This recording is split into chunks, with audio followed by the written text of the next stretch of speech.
Ow, now, brown cow. Ow, now, brown cow. Hey, is everybody there? Hey. Can everybody hear me? Does everybody know what's happening? Where's my dog? Where did it go?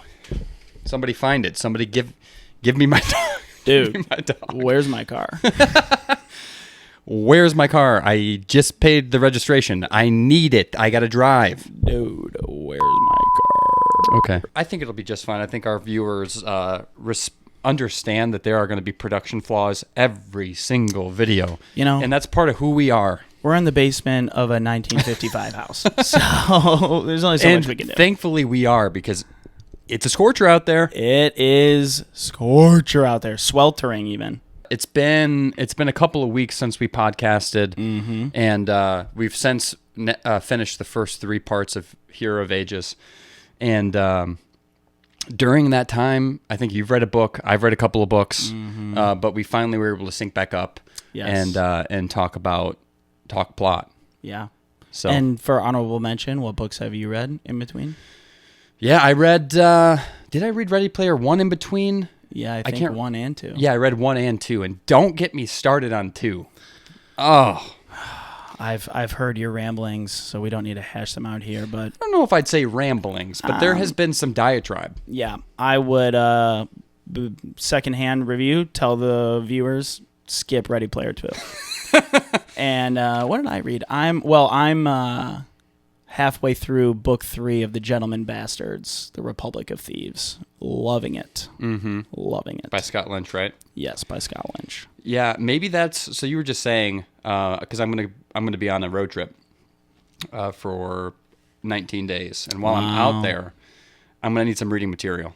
The Gentleman Bastards will keep you company. I'll read it. I'll be in between houses, and so I got to have somewhere to live. So I'm going to be camping. For you to read them. And I'm going to read them. And you know what? I will. I'll commit to at least reading the first one. The first one is all you need to read. Well, I'm going to finish the other 2 if you have. The second one could be a great audiobook while you're hiking or driving. Yeah. And then you could read the third. I have not listened to enough audiobooks, and I feel like that's such a great alternative to a podcast. Yeah, especially if you're reading a trilogy that you're not like super hype about, but you want to read it. I think the second one is a great candidate for audiobook. Well, that's good to know.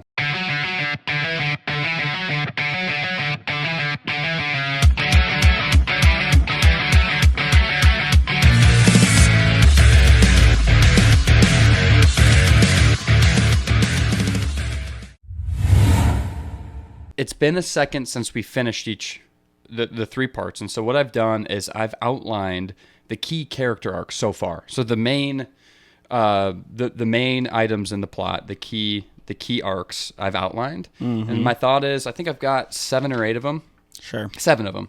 So I'll go through, and it essentially will ramp us back up to exactly what happened, and then I've got just a laundry list of notes and different things that I might toggle through that can supplement things, but this will get us started. Okay, love that. Okay, I love getting toggled. So anyways, the first arc so far is Marsh is being controlled by Ruin. So obviously the second book ended with Marsh intervening at the last couple of chapters, trying to stop Sazed. And so Marsh comes back with a vengeance, and it seems like out of nowhere his personality had flipped. He had switched allegiance, and we knew something was off. And so you and I both, I think one of our theories was that Marsh was being controlled. Yes. By the well spirit, which we now know is in fact Ruin.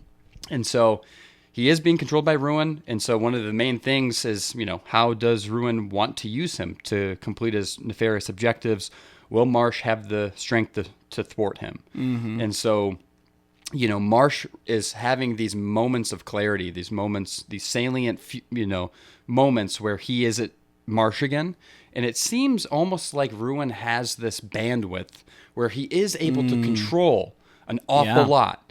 Including all the Seal Inquisitors, maybe Koloss, who knows how much he's controlling. Well, because Marsh is always talking about how, as he's kind of going about his plans, or whatever his plans are, that Ruin is not always with him. And then sometimes Ruin comes back and he's like, oh, presence. I gotta get on it. Correct. And there's actually it might have been one of the epigraphs, but it actually refers to Ruin is able to, like, there are some people that are more susceptible to Ruin's touch than others. Yes. And there is an epigraph that talks about that. And it's actually referring, I think, also on that epigraph to the mist and how the mist kind of circles around people that it likes, and then it kind of pulls away from people it doesn't. And I have a feeling that Ruin is somehow intertwined in that. Sure. Or that he is now. Sure. And so let me ask you this. Do you want to go through all 7 and then go back? Are you good with that? I'm fine with that. Okay, let's do that. Yeah, so that way we are aware of everything that scene. happened, and then we can kind of go any direction I'm going to keep my mouth shut. You could possibly want to go. Well, keep it partially open. Just no words. So that's the first thing. The second thing is Elend and Vin. So, will Elend's morals be corrupted? Will Vin save the day? What will they find out from the Lord Ruler's breadcrumbs that he's leaving in these, these food caches, depots and caches underneath these sacred areas? What are they going to do about the issues with the climate, with the ash, things of that nature? One of the interesting things about Elend this whole time is, he, in the first 2 books, had all of these theories about what he thought great leadership would be. And obviously it was so easy to demonize the Lord Ruler and the decisions that the Lord Ruler made, because they seemed, well, from afar, it seemed as if he was ruling with an iron being thumb. Very evil, yeah. That there was a certain level of evil there, and that there was no redeemable quality in him. And of course, over 1,000 years, he's made a lot of mistakes. But I think what Elend is realizing throughout this process is he's starting to understand. He's starting to necessary empathize. Evil, yeah. And because a lot of times you have to be able, maybe internally you are riddled with guilt. You're riddled with insecurity, maybe guilt about certain decisions, maybe really brooding over whether or not that whatever you're trying to do is the right thing. But as a leader, when you're making decisions, you have to be decisive. You've got to make the decision, right? And you resolute. You have to be. You have to be resolute, right? And so Elend's realizing that, and I think starting to empathize a bit more. So curious where that shakes out. The third thing is Tensoon. So Tensoon's trial. What role do the Kandra play in all this? Obviously, this has been a lot of resolution in that with the Kandra, because it's been teased in the first couple of books, and we knew about the Kandra, right? And we knew about Tensoon and some of the others, but we didn't know about their history. We didn't know about the contract, and so we've learned so much about the Kandra's contract and the different generations of Kandra in the first 3 parts. And ultimately, we find out that Tensoon, does make it through the trial. They don't kill him. He's able to escape, which is great. And now he is, I'm curious, is he going to lead some sort of rebellion against the first generation, or what might he do? It sounds like he's going back to find Vin right now. Sppok, he has a huge role in this book. What a guy, yeah. You like that guy, don't you? That little weaselly I rabbit. like that he's getting some screen time. I like that Sanderson is kind of leaning into him, because he was just nothing. He didn't even speak English. So I like that Sanderson has leaned into him a little bit, and I do have some good theories about his arc through parts 1 through 3. Yeah, agreed. And one of the main things that happen as Sppok is getting more screen time is, you learn a little bit more about his past. And it's hard not to root for an underdog. In the first couple of parts is what he feels like. He just wants so desperately to help. And he can't, because at that time he's like, I'm just Sppok. I can burn 10. I'll never be an Elend. I'll never be a Vin. Like, I can't, I want to be able to be more impactful, and I just don't have the ability. Well, and the last name that he gave himself was meant abandoned, translated strictly to abandoned. Yeah, he was abandoned by his parents, and So, you learn more about his background, and of course that makes the reader empathize a little bit more. So I've been harsh on Sppok in the past, but maybe rightly so. We just didn't know enough about him yet. So now, you've learned more. It's been a little bit easier to say, he comes from, a trying past.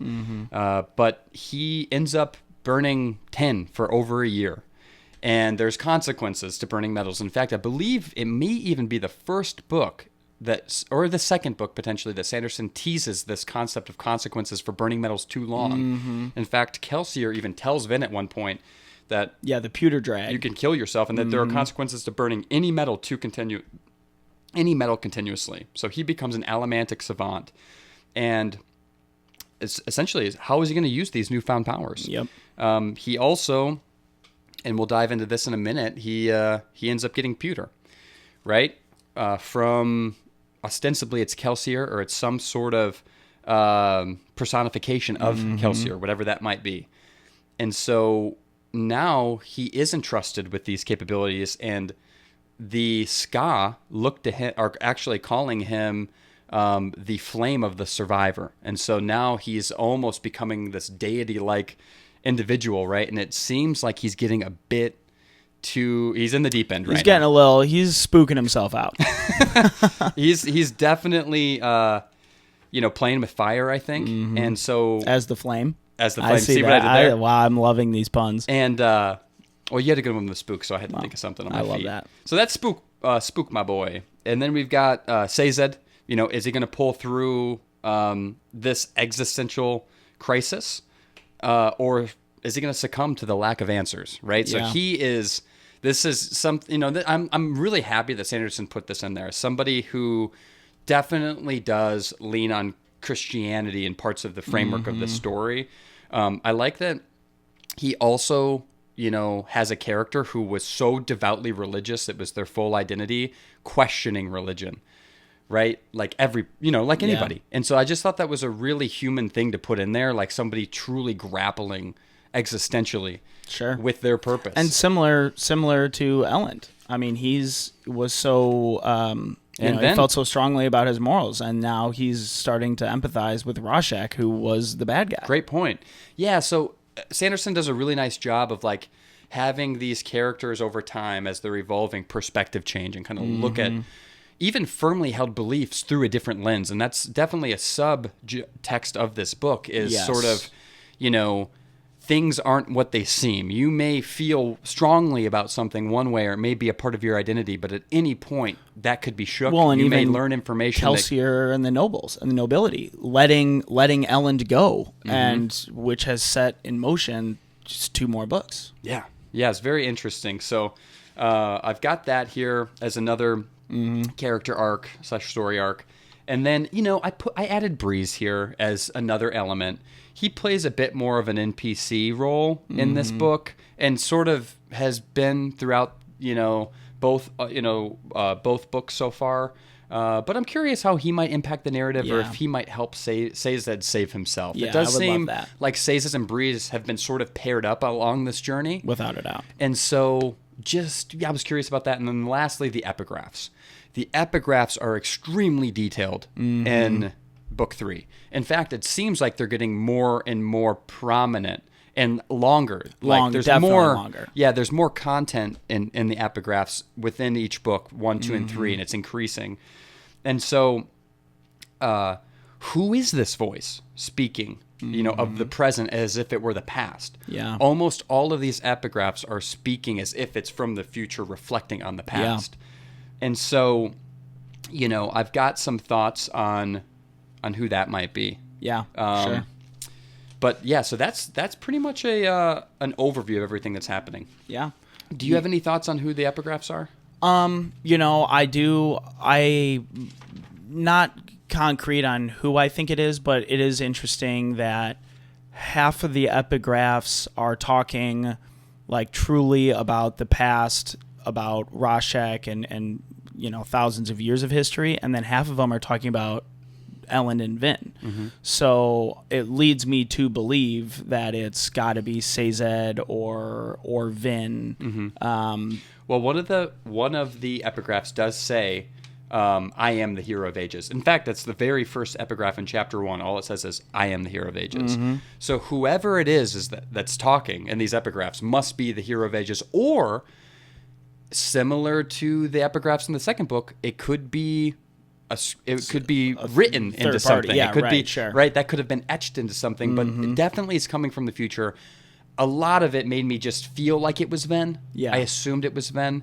But it Well, and seems who scholarly. wouldn't think it was Vin? Well, Vin can't write. Like, she just learned how to write. Yeah. Like, I totally forgot about that. You know, like, she struggles. Yeah. For her to write all that must have taken her a century. Yeah.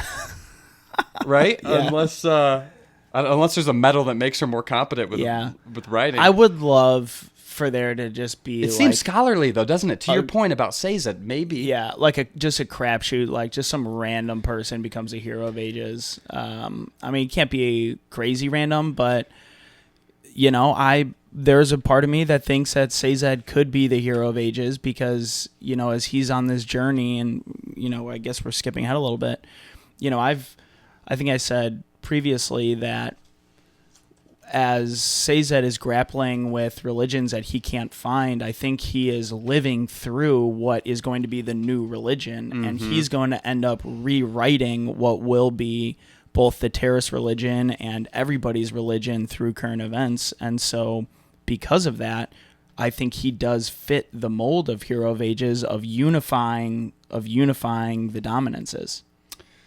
Yeah, maybe. And it nedes to be a terraceman, right? It's so the idea is that the Hero of Ages is correct a terraceman. So yeah, that would be really interesting. Because it's so obvious that it would be Vin and Elend. I would just be upset if it was Elend. Yeah, that would upset I don't me. think it can be Elend either. Because he comes from nobility, so it's supposed to be somebody who came from not squalor, but came from difficult situations. Sure. I believe, like Yes. I think that was part of the prophecy. But then the prophecies were twisted and molded by ruin. So it's hard to know if the information that we're working off of can have any sort of impact on the future of what we're reading. It does make it more Sanderson challenging. Has really written himself the ability to have amazing cliffhangers and twists and plot turns. twists. Yeah. So one of the other thoughts that I thought it would be interesting is if the voice in the epigraphs was like Vin and Elend's kid. Oh, like a kind of like a Harry Potter situation. Yeah, and like maybe she's reflecting on all of this in the past tense, or in the future, like looking back. But it does make sense to me that it could also be Sazed, because Sazed could be writing that. And to your point, if maybe he is the Hero of Ages, he was a keeper of religion. And to your point, we were talking earlier about he's battling this sort of like his purpose in the world, and you know, is his life's. What gives his life meaning was recording these religions. Yeah. Maybe he ends up recording all of these epigraphs, and that ends up becoming the foundation of, you know, future history or future religion. I don't know what that's going to be yet. You know, there's still so many more epigraphs to come, but he makes a couple comments. It seems like he's coming around to the religion of the survivor. Yeah. Or the heir of the survivor, and Kelsier being this deity. It seems like he's actually coming around to that as being a more fitting religion. Well, I think he's even just though he seeing knows that, you know, everybody, as he's been a keeper and he's learned about all these religions, everybody's believed in something, but he's never really experienced it firsthand. He's now experiencing firsthand people believing in something bigger than themselves, and it empowering them to do better. But, you know, like what we're seeing firsthand with Spook, it's not going great for people to believe in the Church of Kelsier. Like, it is so much that, you know, they're... Are you talking about in... The citizen. In Urto? Yeah.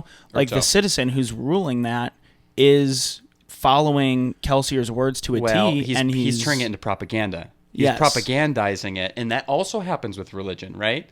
People can use texts and interpret it in different ways for in a way that benefits themselves. And so I just think that's real world. Like, he can't develop a world like this and then not have that sort of spinoff. Yeah. I don't know yet. It seems like Sazed sees that happening too. He's watching that unfold. Yeah. And so I don't know if the verdict is out yet, if it's good or not. But I think the realization that Sazed is making is that a religion doesn't have to be the creator of the universe and this deity in the sky that is all knowing and omnipresent, right, and omnipowerful. I think that that's what he's realizing, and so maybe he's coming around to this idea that like, oh, religion is this doctrine that sort of helps you make it through difficult times and like give yourself purpose in an otherwise purposeless existence. Yeah, it seems like that's kind of that's kind of where he's taking this and kind of what he's starting to learn. And I think that's why I feel strongly that he's going to write his own religion versus like find one. Right. And so anyways, to bring it full circle, I'm thinking maybe it could be him in these epigraphs too. And that would be very interesting if he did end up being the hero of ages. I would love that, especially because I prophesized that Marsh was going to kill him, and when he didn't, I was kind of sad. But so I want more for Sazed. I want him to end up on top of this story. Yeah. I may, as I'm thumbing through this, go back to Sazed at some point with some of the things he said. But that's pretty much all I had on Sazed. Yeah. I have some notes, which is odd, so I'll see if I have anything. But continue. Well, I was going to speak on your boy Spook. Yes, please. And I thought that so he is an Allomantic Savant, right? And we were talking about that at the beginning. And it says here, this was on page 151 in my book, that Allomantic Savants are like an inquisitor who has been transformed by a hemalurgic spike. The Allomantic Savant is no longer human. So that is an interesting twist. And so basically, and then one of the other quotes here is it said, it was like the mists. In fact, the cloth was nearly invisible to him, for his eyes were enhanced beyond the point of reason. So I'm curious, how will his savant status, this, now that he is this thing that is no longer human, he's either subhuman or he's more than human. More than human, right. And so how's that going to impact the plot? I was thinking maybe, because Ten has enhanced his abilities more than just like being able to see through the cloth in his eyes or being able to feel people coming. Could it be that like maybe he'll be able to identify or communicate with the mist spirit? Like 10, what if 10, if you extrapolated it out to its nth degree, somehow allowed him to see the mist spirit for what it actually is, and his hearing and things somehow was able to communicate like Ruin talking to the mist or like something. Beyond dimensions. Very interesting. So I was wondering about that. So I'm just thinking, could that transcend or somehow, not to the point of telepathy, but somehow transcend? And obviously he does have this voice in his head. And it's eerily reminiscent to the same voice. Well, the voice is personified as Kelsier. So that's kind of strange, isn't it? Yeah. Because Kelsier saves him, essentially, from the burning building. And gives him the ability to burn pewter, and is like, you've always had this in you, and, whatnot. So I'll just come out and say it. I am thinking that Ruin is personifying Kelsier in his mind, and is, in a roundabout way, going to be leveraging Spook to throw off everybody's plans. Now, Spook is doing a lot of good right now. He's saving people from burning buildings.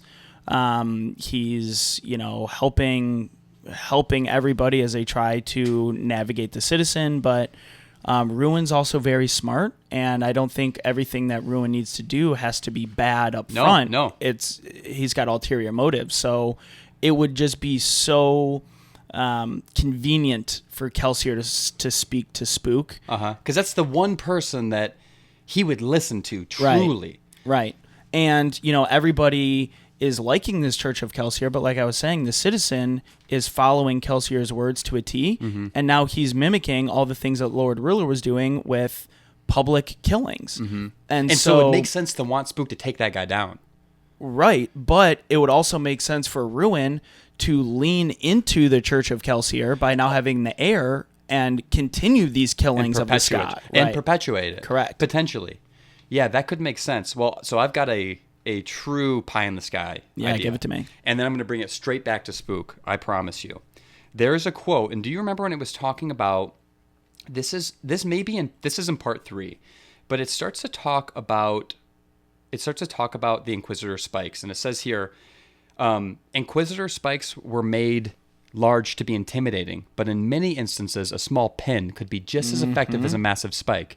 Not only would the spike, so they're talking about how Ruin made Marsh go and plant the spike in Penrod to control Penrod, which is crazy. Yes. But it's basically saying, so I thought that was interesting. The spikes can be any size of metal, even as small as a pinprick. So not only, and it says here, not only would the spike have to be planted precisely, but Penrod would have to leave it in long enough for Ruin to begin influencing his thoughts and emotions. So it's so the metal can be small, not the traditional spike like we're thinking about that's driven through their eyes. It could be tiny, and it has to stay in. And it said here, the discomfort would fade, and with the spike underneath his clothing, no one would find it irregular. And then he, Penrod, would be Ruins as surely as any Inquisitor. So, the fact that you could have this metal, like any one-off metal in you, could potentially be hemalurgic. Sure. And Ruin seems to be able to leverage that metal as a conduit to control you if the metal stays inside. Reminds me a lot of Zane. And how Zane had metal. Remember how he had it beneath his shirt right before he died, and he also had the voice inside of his head. So you've got Marsh with the voice inside of his head. Zane had the metal inside of him. He had the voice inside of his head. Now you have Spook. My boy. With the voice inside of his head, and just like you said, you think it's Ruin. Strange thought. Do you remember when Spook was fighting? This was before he got captured. He got spotted talking to Citizen's sister in the square before a public execution. And then he got called out by a bunch of we find out they're Allomancers, but it's the people that were protecting Citizen and were chasing him. Yep. And somehow he was able to get away. Like stabbed in the shoulder, right? He gets stabbed in the shoulder. And then he's looking in the mirror, and Kelsier tells him to keep the metal in. Oh, wow. And he says, keep it in your chest. And he says, to remember always that you survived. So it might be a stretch, but that would be a way to keep the metal inside of him. Trevor. Yes. Yeah. Yes. This is making me feel very strongly about this theory. So that's the thing that was one of the things I came into this thinking, like, maybe that's the case. And now there would have to be a decent amount of backstory for that sword to be correct. Well, here's the thing: how does all of those Allomancers not get Spook? It seems suspicious that because you know how at the end there when Marsh was killing Penrod, he fought him. He made him think he was winning. Rowan was like, "No, you have to make it look like it was a good fight." Yeah, seems like that's exactly what happened here. All those Allomancers, they couldn't get Spook, who was only capable of burning 10. Yeah. 6, like multiple, and just barely got a sword that happened to break off. It seems unlikely to me. Very unlikely. Wow. Okay. So that solidifies that. But then why give him pewter? Because allomancy is of preservation. At least I've read some of the epigraphs where it seems like that's the case. So I believe that Hemalurgy can still grant you allomancy, depending on what was imbued and where it was put. So it's still possible could have gave him pewter, and maybe he was trying to use Spook for a higher cause. Well, and I think that's ulterior motive, saying, where pewter is going to come in, where he needs to be strong enough to fight, an Elend or a Vin or, something. Because if he just has 10, he's not going to stand a chance. Now, if he has pewter, he's got a fighting chance. Or against like Ham, maybe there's a take him down. He's got something with Ham. That's a good point. So he does seem like he's slowly. Here's the other thing about it, though. To your earlier point, sometimes we don't always know Ruin's objectives because on paper it could seem like the instructions that Kelsier is giving Spook are good. For example, he goes into that burning basement and saves those people. And he was being given what seems like authentic Kelsier-like advice. Yeah. But in order to make sure that Spook doesn't realize that it's a nefarious voice and not actually Kelsier, maybe Ruin is trying to and be like Kelsier would have been. Because Spook seems oddly okay with the fact that suddenly this personification of Kelsier is in his life. Schizophrenic. Yeah, he's like, cool. He's not even worried about it. Yeah. So it's like, I would think if I'm Ruin, I can't, you can't be too over the top. Right, yeah. With the fact that you're an evil being and you're trying to control this person to do your bidding. Well, similar to what's happening with Penrod. They just put in a small spike now even though that's equally as powerful. They don't want Penrod to wake up in the morning and be like, oh my God, I'm evil. Yeah. We just want to, touch on his decision making enough to where he can balance the scales in Ruin's favor. Mm-hmm. So that's an interesting theory. I've got one more Ruin theory. I love it. That one was my better one. Yeah. I've got one more Ruin theory. So do you remember who? There was one more character had a voice in their head. Do you remember who it was? In this book? Of the 3 books. Of the 3 books. You have Zane, you have Marsh, you have Spook, and there was one more person. Was it not Demo? No, I don't know. Ven's mom. Oh yeah. Now, it's assumed in book 1 that Ven's mom was just schizophrenic. But this is a crazy one. What if the voice in Ven's mom's head was somehow Ruin, and killing Ven's sister was actually an attempt to kill the hero of ages, and it also tracks that her husband was a high-up obligator. And that set all of this in motion. Now... Or it killed the sister because it knew that if Vin survived, she was going to let Ruin out in however many years. So this has been in... That's... Okay. So juicy. You just gave me that. I hadn't... See, that's why I like giving you these. I would not have connected that because it would have made...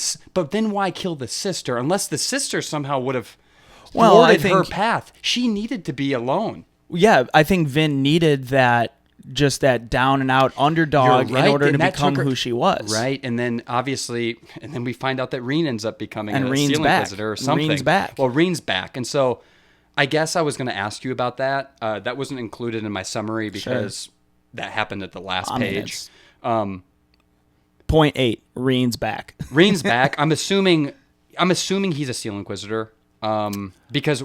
Well, I'm wondering why he didn't surface before now, but there were a few comments about how a Steel Inquisitor was in the in Creedic Shaw and just lurking. They made it, and I just assumed it was Marsh. Mm-hmm. But in hindsight, either he never died, which seems unlikely to me.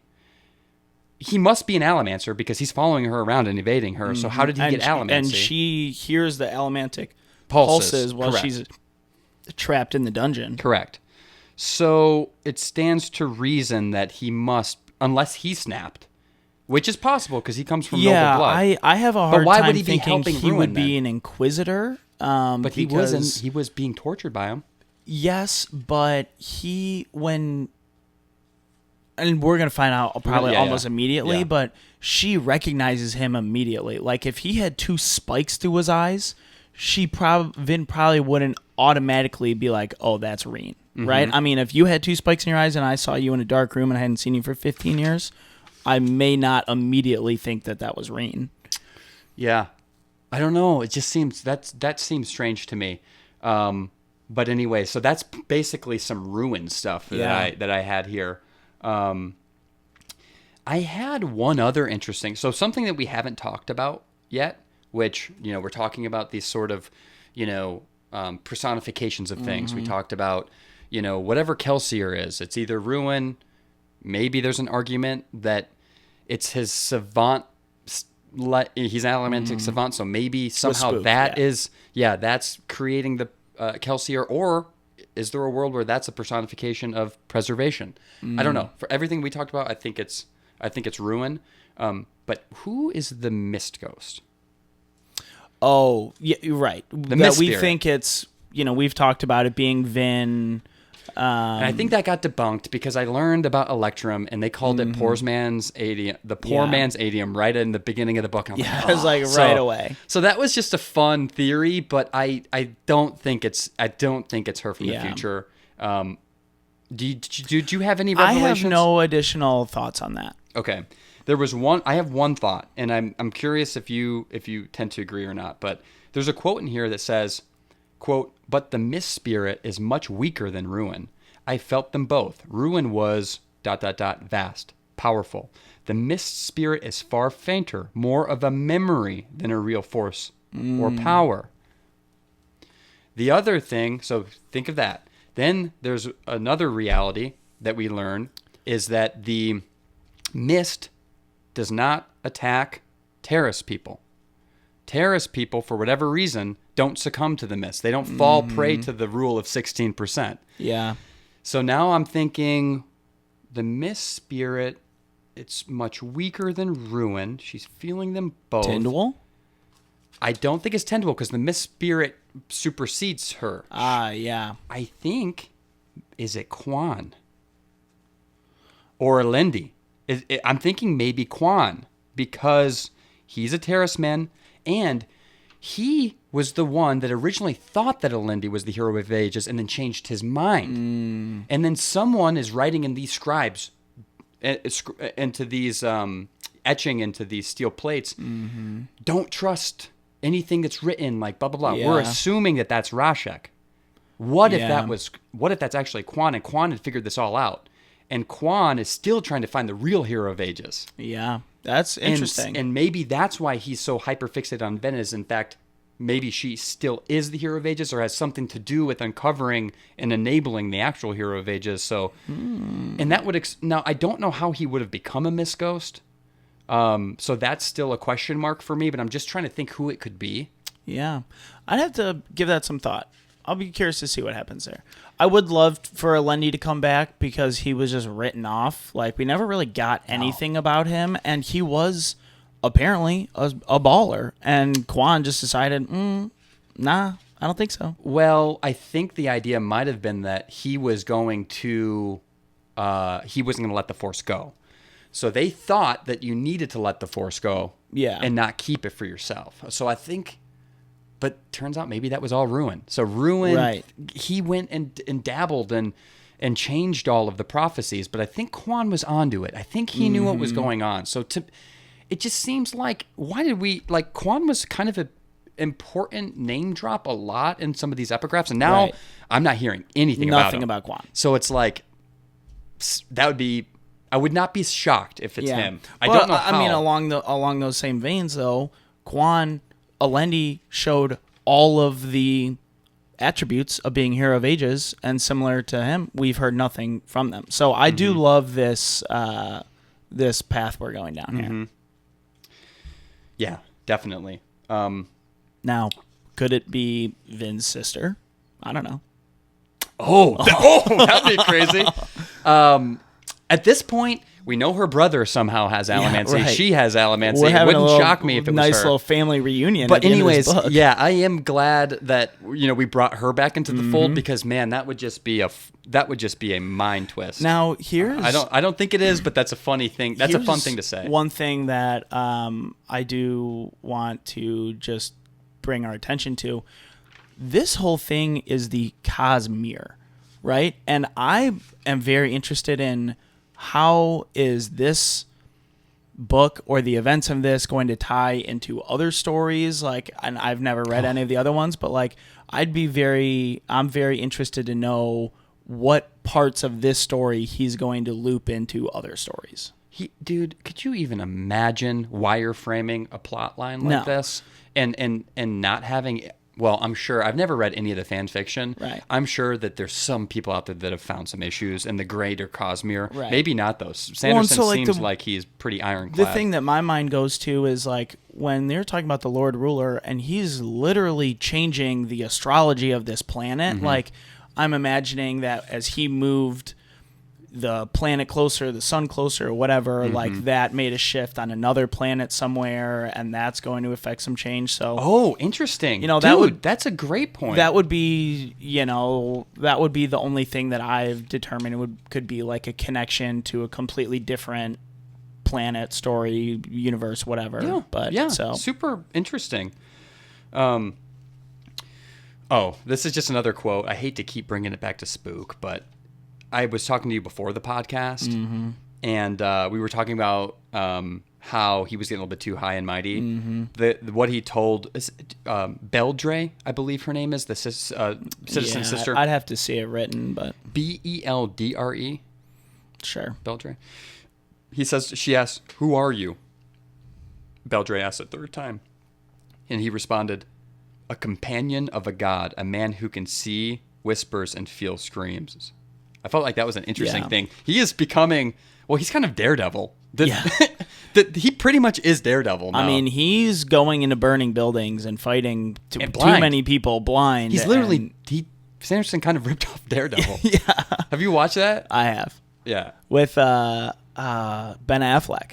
Is it Ben? Oh, yeah, the Ben movie. Affleck, There's a TV series, too, that's actually... I haven't seen the TV show. Is it as good as The Flash?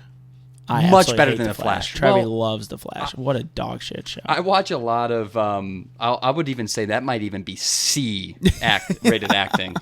All right, let's talk about Vin and Elend. Okay.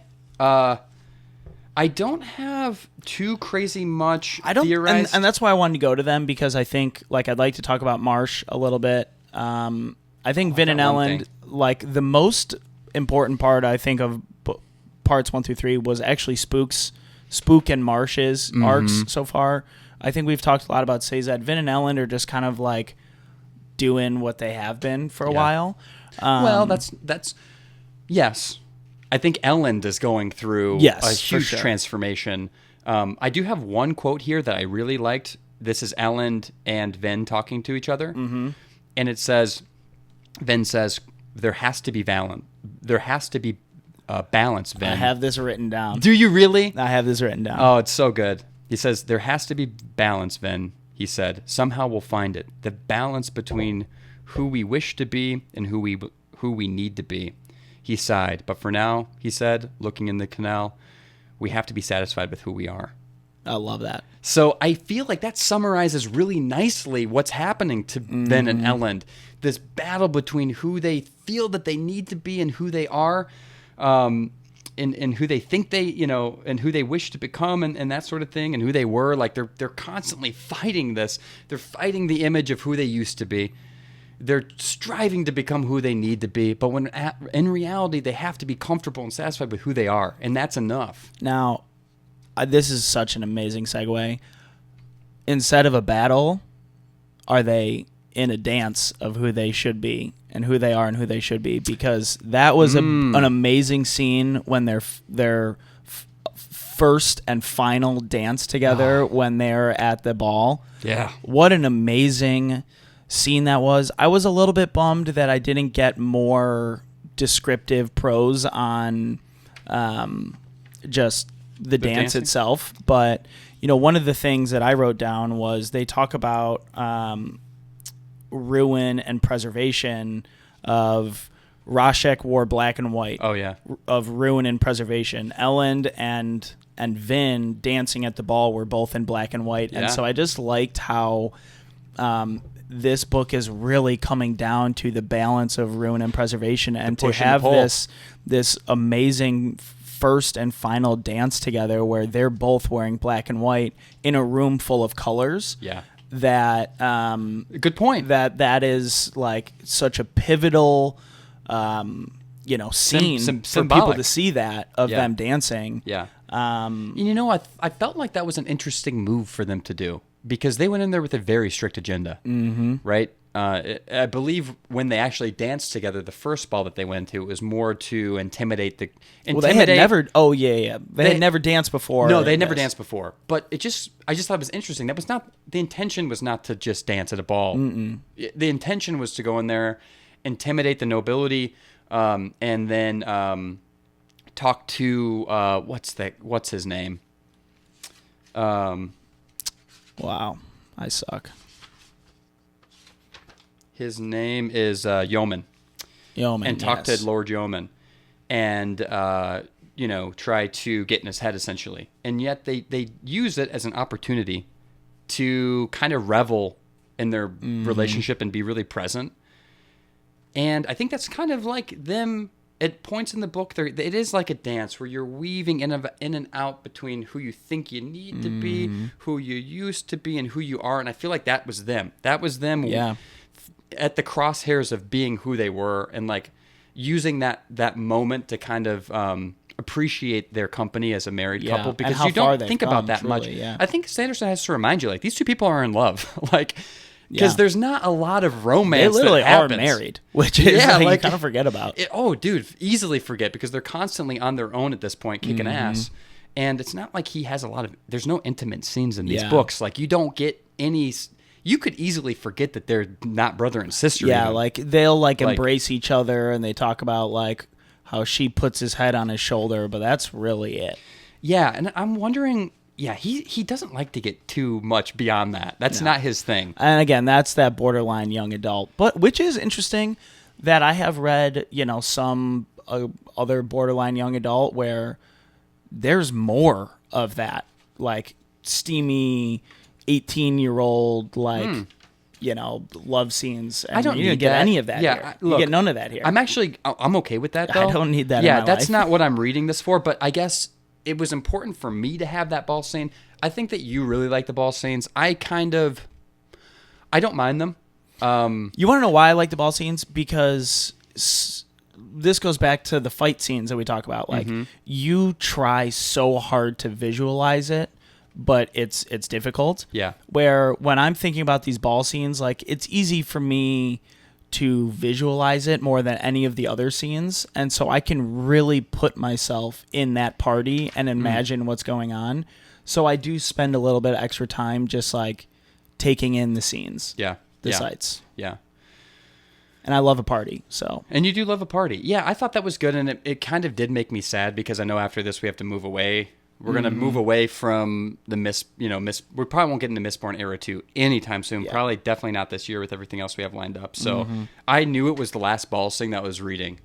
Yes. Like, I just felt like they're not dancing again. They're not dancing This is again. the dance. Yes. And in fact, funny enough, they do go back to the ball. And I was wondering, does Sanderson have them dance again? I'm like, no. No way. And sure enough, they did. They talked about it briefly. Yeah. Vin gets locked in a dungeon. Well, Elend told him. Like, I thought that was so stupid. When he was talking to Yomen, do you remember? That just seems so odd to me. Like, remember when they're having their debate? Yeah, and Elend tells him, I know that you have this cash what I'm looking for, supply. And he sees the atium on his head, and he basically more or less... I just felt like that was such a silly card to show. Why would you do that? Like, obviously now that you've told him that you know that such a supply exists, that... And he's then going to clear it out. It just so happens that then the next ball is held in the very room where the cash supply is. It was... Well, no, he says that at the second ball. Are you sure? I'm pretty sure he says that, like, when they're, like, debating. See, Maybe not. In the back of my head, I just remember thinking, why would you tell Yomen that? And it was before I found out about...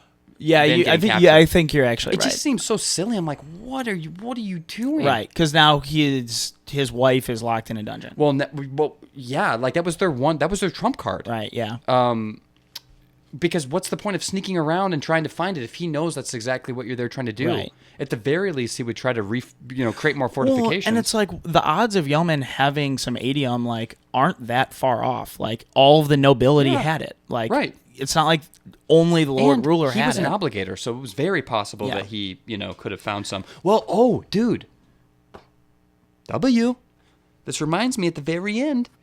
Do you remember as Elend was trying to fight Yomen, he was getting slower and finding himself getting cut up. Yes. And he is supposedly... So Elend took whatever that was, that pill or whatever that turned him into a Mistborn. Yeah, right.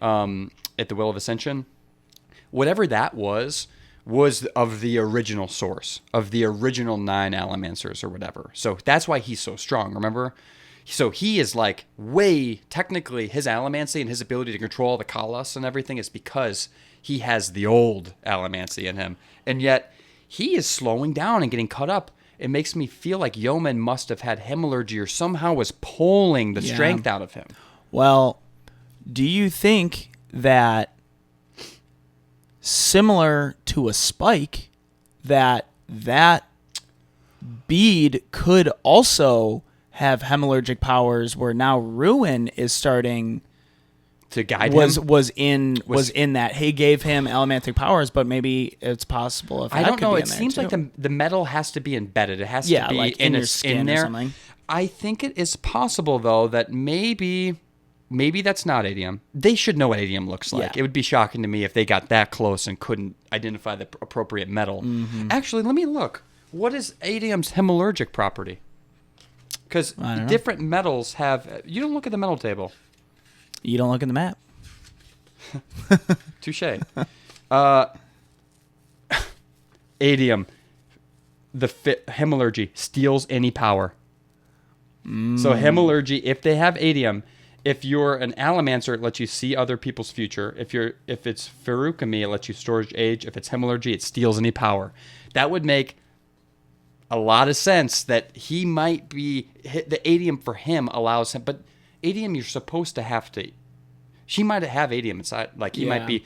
Maybe that was symbolic of him like burning atium somehow. I don't know how Hemalurgy goes about using these metals if they have to eat them. Well, no. So if for instance, like a spike, steals any power, you would have to have a spike made of atium and then driven that like to do into it. You. Well, he did cut him. Yeah. I don't know. That is pretty interesting that he was losing his power, and that's the thing that it does. Yeah. Well, this said iron can steal strength. So Hemalurgy takes. Yeah. Allomancy gives. Feruchemy is balance. Well, Hemalurgy also gives, because when you drive a spike through somebody, it gives it takes to it from you. Somebody else. Yes, it takes it from somebody else, but gives it. Yeah. So in order to get it, it takes. Yes. Sure. Allomancy, you don't have to kill or anything like that to get it. Right. Interesting. So I don't know. I think we need to still have a bit more resolution with Hemalurgy. I mean, there's still so many things we haven't talked about, right? Like the Koloss, turns out Hemalurgy, right? Yeah. They were humans. And then I believe it takes 5 people to make one Koloss, if you remember that scene. Or 5 souls. 5 souls, yeah. That's crazy. And there was also a comment about how the metal over time, I think Elend said this because they're human. Yeah, the more you use it, the less powerful it is, and then that's why... Maybe that's why they're becoming more human. And that's why the Koloss would just start using their own Koloss to like make more. Yes. Yeah, and so over time, it's almost like diminishing returns from the metal. Yeah. It's almost getting diluted. And so that I thought that was interesting. And so now you're seeing a glimmer of humanity in these things that had been so far from that. Yeah. And then obviously you have the Kandra. Yeah, I was going to say, so Tensoon, the original contract from the father, which is Rashek. Which would be Rashek. Now he's gone, so it's the mother would be the ruling, which would be Vin. And Kandras of Preservation. And so I took a note here that says they make a comment in here, Kandra of Preservation, or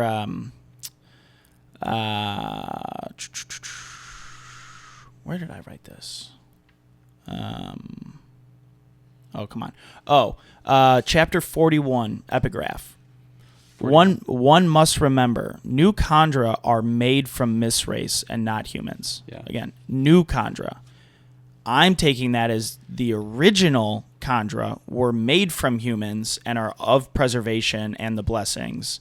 So they were made with spikes. See, that would actually make sense to me, because it seems like there's only so many of the spikes, because Tensoon's 3rd generation, and he just came across the 2nd spike. Mm-hmm. So that makes him pretty powerful too, which is interesting. So, well, actually, I'm sorry. It says it took 2 spikes to form a single blessing. There's 4 blessings: presence, potency, stability, or awareness. Any of the 4 would change the Mistwraith into a fully conscious Kandra. But those original spikes, it used Hemalurgy and took it from people. Mm-hmm. So the original. So it's almost like maybe Kandra could be like maybe even Inquisitors that were like beyond, like if they were I don't know, maybe the first Kandra were from Inquisitors if they have spikes. I don't know. Maybe not. Well, it seems like Hemalurgy is, Kandra are of preservation, but they can use Hemalurgy. They're using spikes. I'm assuming that's Hemalurgy. Yeah. Maybe in the context of a Kandra, it's somehow different, but it certainly seems like it is. Yeah, there's a lot to unpack with the Kandra, and I think that contract, that original contract, is going to be like the main part of the end of the book, is what I think. I think so too.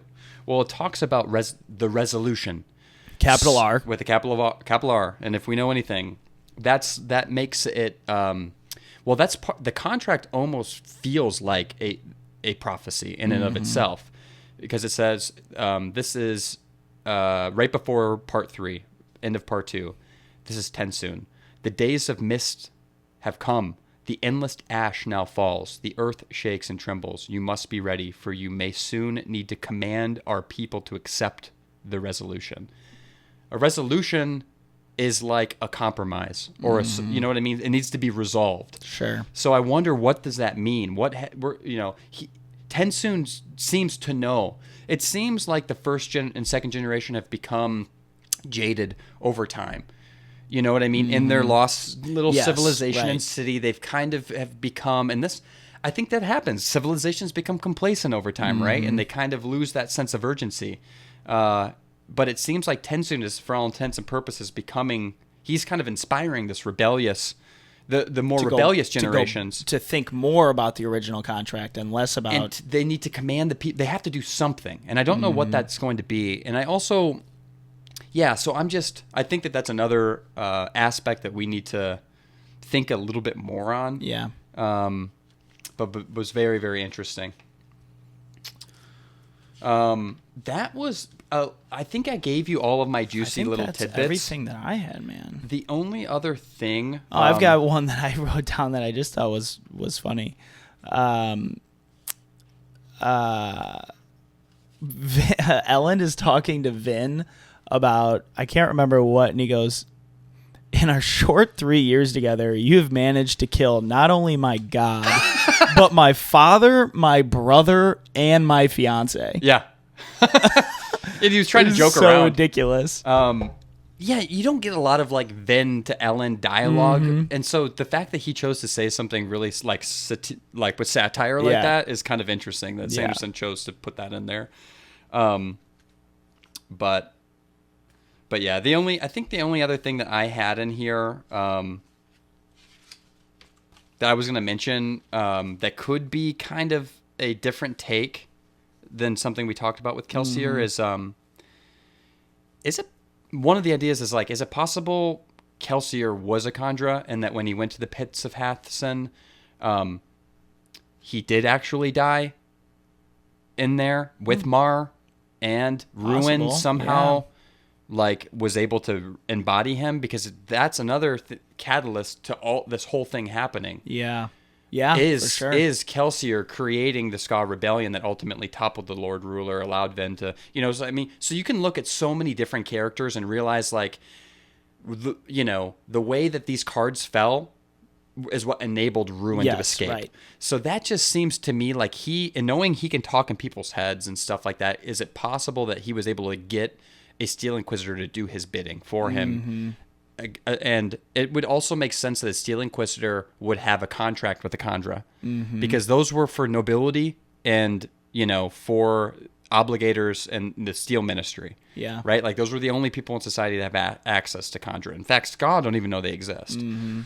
So I don't know. I just was thinking about that. That would be the only other angle that I have here on him, was that maybe he actually never came back from the pits. Was real. Yeah. Well, I think that's totally in play.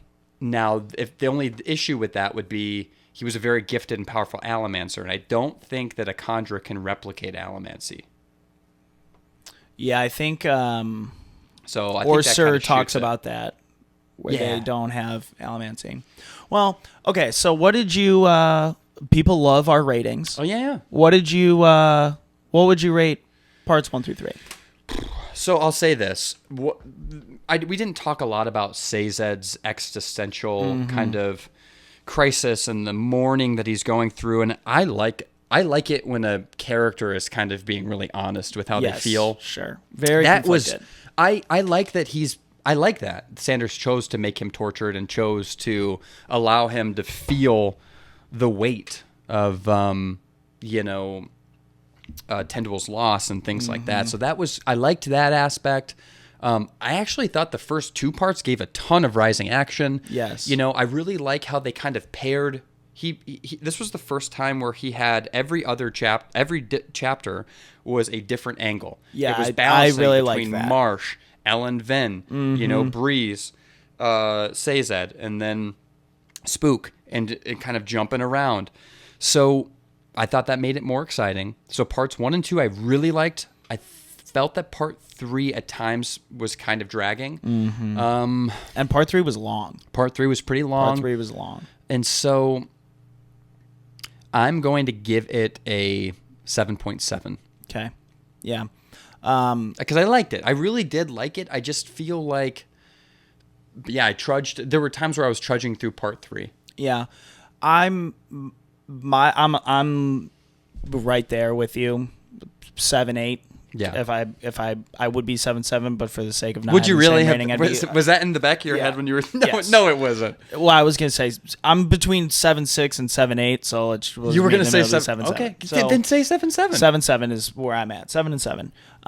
But I will say partially because I'm just like I'm getting tired of this trilogy a little bit, and I just didn't have enough in parts 1 through 3 to like reignite that flame for me. But I know that this book, similar to the first one, setting it up for the rest, like he's got to have a SANDERLANCHE at the end where you can't just have all of this craziness happening where he's saving it for the end. So I don't think I ever expected the first 3 parts to knock my socks off because it's not how it works. It's just not how it works. And so he has to lead you down a path and then divert it in a way that is logical. And the only way for him to be able to do that is to really fill these pages with a lot of content. Right. Otherwise, it comes as a super big shock. Yeah, so it's like, for sure. For him to do a SANDERLANCHE, you have to have a ton of rising action. Correct. And so I just think that's what's happening right now is we're marinating right before we're still it's gonna summoning. get crazy. Whenever you summit, you kind of get tired halfway Well, and the there. first 3 parts in my book are like 360 pages, and I think the next 2 parts are like 180, like less than half of the same. Yeah, I'm gonna guess we're about 60% of the way through for me. So, I'm actually liking Spook's arc. I would like for him to become bad. And it seems like, based on everything we talked about here, I think that's totally in play with our theory. I'm liking Marsh trying to fight Ruin, where he's just like doing Ruin's bidding, but he talks frequently about how he has a plan. He's just letting Ruin do his thing, but he also has motives. He's dormant. He is allowing Ruin to feel like he has complete ownership of him, and then at the right moment, he is going to come back and try to intervene. I have to imagine it's going to be at a very epic moment. Yes. And I think it's going to cost him his life. Yeah. And I think it's warranted. Just like Kelsier. I think it's warranted because Marsh has killed a lot of people. Marsh has killed a lot of people. Well, he has because of he's been puppeteered. Sure. But you made a comment in the last podcast that you felt that Marsh, make a lot of sense if Marsh had the same character arc as Kelsier. Different roundabout ways, but for them both to sacrifice themselves for the cause. Right. So if Marsh does at the last moment, it probably will cost him his life, but he could sacrifice himself. And I have to think that Spook, maybe Spook does. Him becoming an Allomantic Savant has to play into this in some capacity. And I'm just excited to have that little puppy dog back with Tensoon, just running around on all fours, just kind of, sniffing his own butt. Chasing his tail. I will say, I think the 2 things I'm most excited about are to see how Penrod plays in with Ruin. I'm excited to see how he makes that happen. And then I'm also... how does Reen factor in? Reen and Penrod are the 2 arcs that I'm most excited to see play out. Yeah, agreed. And we also have to have something happening with the Koloss. You know, right. Something major, if I feel like, is going to happen with them. Right. And I think Tensoon is going to teach us about this contract and like what's being prophesized, and Vin is going to be able to use that to their advantage. Yeah, in some way. But other than that, man, I think the only other thing we talked about was Quan being the. I thought maybe Quan could be the Mist Spirit or something like that. Yeah, I like that. I like we that still a lot. have to, or Lindy, potentially. So still have to figure that out. But otherwise, man, buckle up. Yeah, fasten your seatbelt. Keep your hands and feet in the vehicle at all times, and let yourself just be catapulted through the Cosmere and to some epic resolution. I'm going down the SANDERLANCHE. We are about to experience the resolution. I'm so ready. All right. I'm so ready. All right, Trevi. Sounds good, Good man. work.